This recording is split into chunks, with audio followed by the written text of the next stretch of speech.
Eh, ito pala yung... Ikaganda mo ng kulay. Ano ba baling kulay na rin sa papel? Ay, hindi ko na nakikita ang papel yan eh. Chu! Pag dinadala lang sa bed, dala din yung papel. Yan Chu! eh. Happy! Nasa na nawalan? Chu! Ay, hindi naman ako nananahol na rin. Hindi ako na... Ganun siya, tsaka may inaanhan. Ang laki ng boses. Lalang mukha.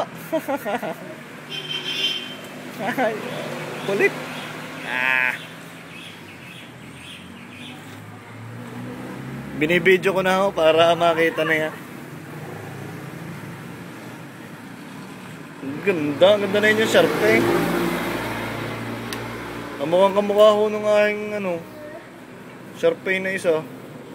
Garning yung tsura. Ano yun nyo lang pa-brownin nyo lang ng kaunti pa.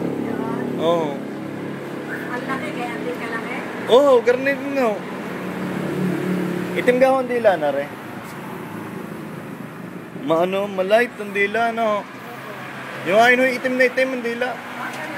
Oo.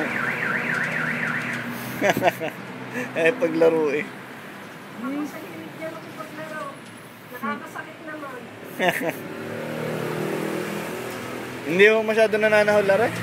Kahit may taong baka sanayin na. Sa amin ako kasi matahol lang ang aming aso dahil... Yung gayaan? Oo. Hindi naman matapang, matahol lang. Bagong kita lang sa iyo eh. Hindi ka tinahulan eh.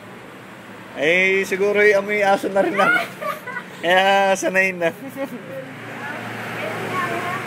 Kahit may bagong dito sa tao eh. Mula pa siyang nasa lubong.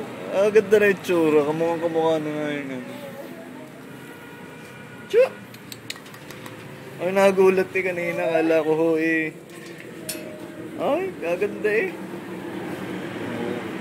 Ang dami nga nagugulat dyan. Ang dami nagugulat. Marami din naman natutuwa din yan. Napaya daw.